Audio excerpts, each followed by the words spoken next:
Joining us to discuss this matter further is ICC Assistant to Counsel Attorney Cristina Conti. Good morning, Attorney. Thank you for joining us. Hi, Attorney. Good morning.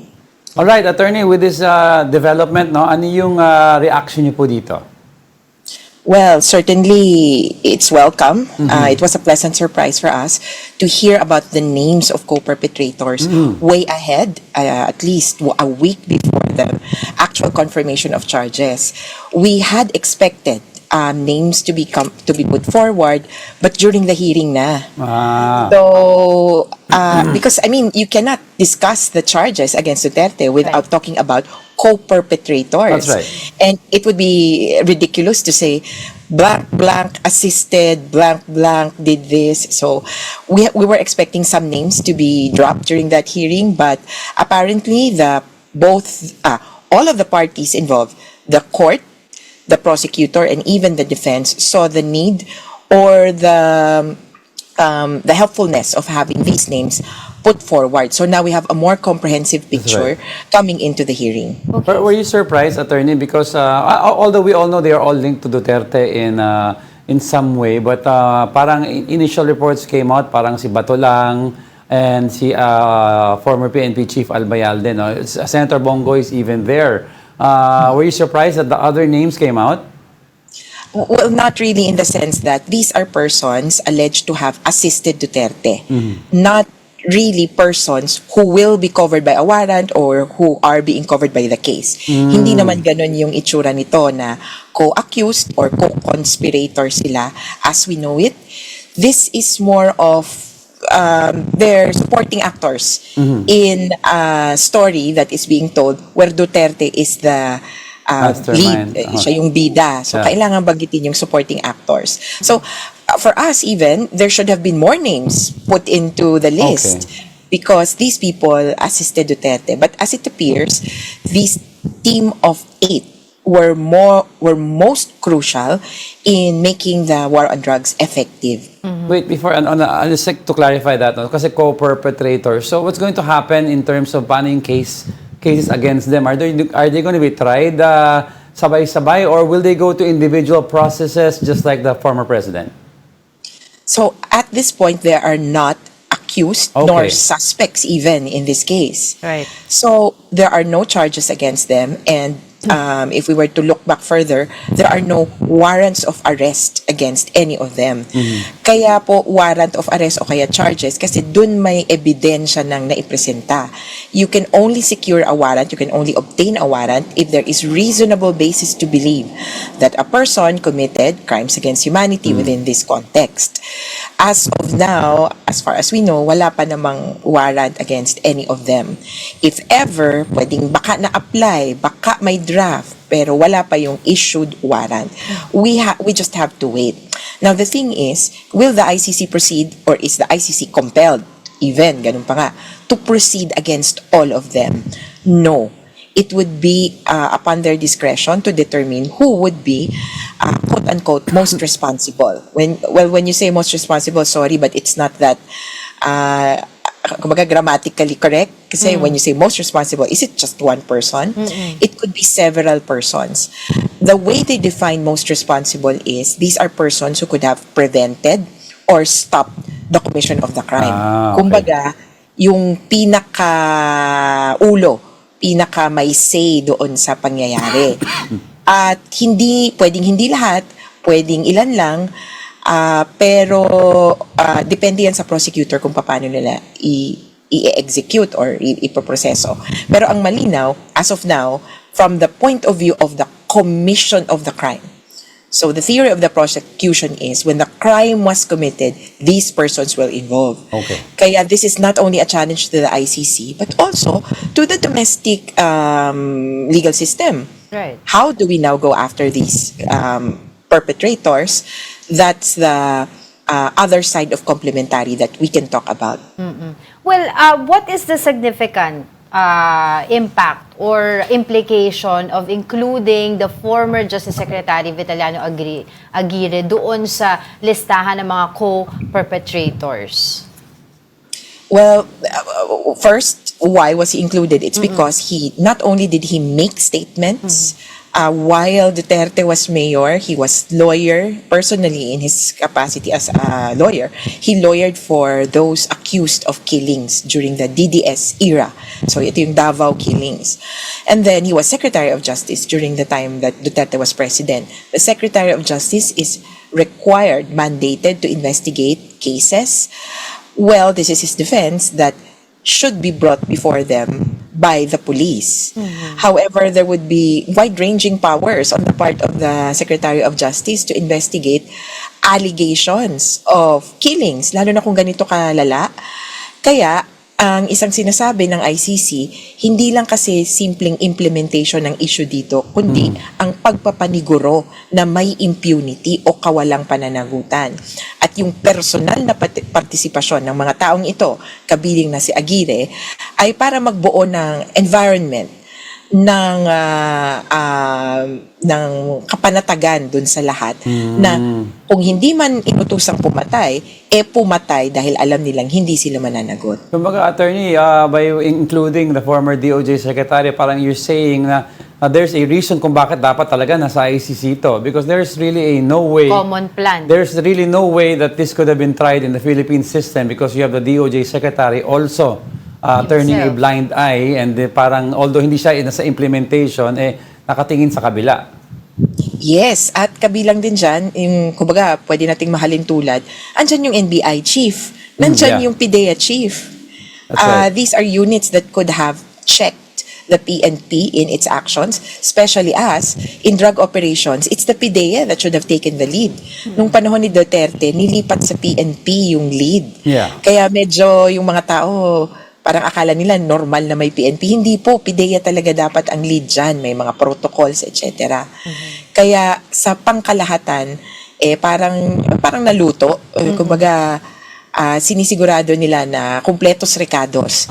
At sa dulo, kakainin na lang yung kwento na ay nanlaban kasi yan at hindi na natin kakasuhan. Well, former Justice Secretary Vitaliano Aguirre mentioned in one of his interviews over the weekend na he will resist any arrest warrant against him legally, no? So, meron pa bang ganon? Kasi yung mga kampo nila laging sinasabi, they want the court, no, the Supreme Court to release a statement kung ano ba talaga yung magiging parang batayan ng proseso sa pagkaganitong may mga pag-aresto mula sa International Criminal Court. Well, okay, yun. Buti na lang nabanggit mo, Angela, legally. Kasi akala ko, resist the warrant. Baka nanlaban.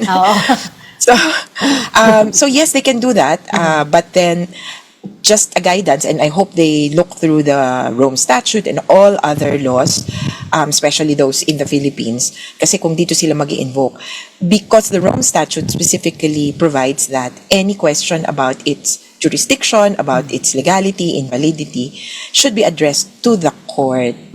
And so I would even say that the Supreme Court of the Philippines would not be in a position to decide the legality, kumbaga, of the ICC, except, of course, in a particular case na sinasabing unconstitutional yung provisions ng ICC.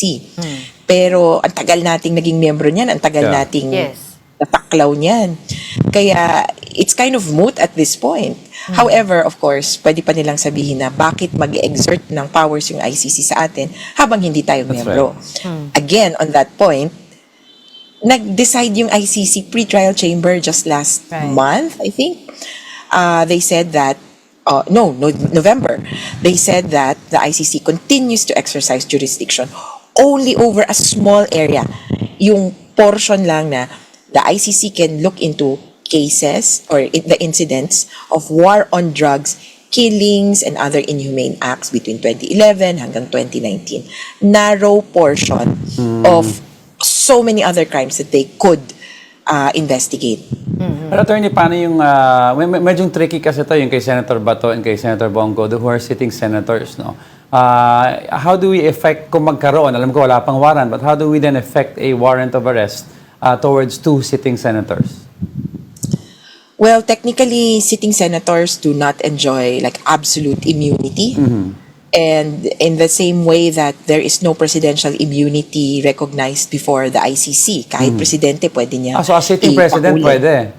Pwede. Okay. So likewise, there would be no such immunity recognized. Kumbaga, ang question lang, attorney, sino ang huhuli sa isang president Ayan. or senator? It's the implementation. Okay. So ang tinatanong ng iba, pwede ba itong katulad nung kay Duterte na hulihan? Pwede. At yun yung paninindigan ng ICC ng Pilipinas na ito yung nandun sa Rome Statute Yeah. Hulihin ayon sa batas ng Pilipinas. Supposedly dapat dadalhin sa korte at i-verify yung identity. Nilampasan yun ng Pilipinas, sabi nung General Torre, Right. sino bang humulong niya? Torre, no? Yes, General Sabi, Torre. ang defense ni na General Torre ay, hindi naman tayo member, so ang sa akin, hulihin according to the protocol, and then, ang kumagat na susunod, yung surrender Yeah. or pag-turn over ng tao sa ICC. Pwedeng ganon, pero ayon kasi sa Rome Statute, dapat kung susundin natin yung Article 29, dadalhin to sa local court, i-verify yung identity, i-check kung na-violate yung karapatan. At kung sakasakali, pwede siyang mag-apply ng remedy na interim release. Walang pag-uusapan tungkol sa validity ng warrant, walang pag-uusapan tungkol sa constitutionality, kumbaga, ng either ICC, ng Rome Statute mismo, o ibang provisions nito. Kaya medyo kaiba ito sa extradition process. Yes. Unahan ko na yung sinasabi ni Senator Lacson, I think, Yes. na prosesong dalhin sa local court. Local court. Dapat po ilinaw kung should it be according to the extradition process as it seems he is suggesting, or according to the protocol of the ICC. Sa Rome Statute, yung daan sa korte only to verify identity. Well, I wanna ask you also, attorney, doon sa panig din also ng defense, si Attorney Kaufman, no? He's seeking the removal of 3 Filipino lawyers, no? Sila Attorney James Butuyan, Gil San Andres, or Andres rather. Ano po ba yan? Ano yung merit ng kanilang reklamo? Bakit po yung sinasabi na kailangan i-remove, no? Itong 3 Filipino lawyers na ito? Well, first, I'm sorry but I cannot talk about kumbaga the entirety of Yeah. that matter. Since it's pending and the parties will be given a chance to comment. So, maririnig naman natin kung anong depensa ng mga abogado. Pero largely, ito ay nakabatay sa conflict of interest. Kumbaga, meron kang participation or meron kang ugnayan dun sa kabilang grupo. May 3 legal teams, no? Prosecution, defense, and victims. So, kung may conflict of interest ka, hindi ka na patas. So, you are biased, you are prejudiced. Ito yung ginamit kay Prosecutor Karim Khan. Right. Siya ang disqualified. Kung That's right. mabalikan natin, pinadisqualify na siya at nag-succeed dito si Kaufman dahil for a time, nagkaroon siya ng involvement assisting victims. Right. So sa ICC po, hiwalay ang grupo ng victims at hiwalay ang kumbaga team ng prosecution. Kaya parang dito siya nasabit, kumbaga, na tumulong siya di umano dun sa victims. Anyway, si Karim Khan naman, sinasabi niya, sa totoo, hindi ako nakialam dun sa yung quote-unquote, kumbaga parang tinulungan Yeah. niya. Hindi ako nakialam dun sa pagpapasya dun sa kanilang sinabmit. Pero para iwasan, so yun yung isang importante, para iwasan ang any allegation, semblance of bias, ako na rin mismo ay umaatras. Okay. Kaya sa ICC, mabigat yun only the semblance or appearance of bias, posible ka talagang ipa-disqualify. Iba talaga nga. Pero ang moving forward dito, attorney, what can we expect next with regards after being these names ng mga co-perpetrators were released? Kailan natin malalaman whether kung sino ang may magkakaroon ng warrant Arrest dyan o warrant. hindi? Ako, abangan yan. Hindi ko rin alam kung ano ang strategy ng prosecution dyan.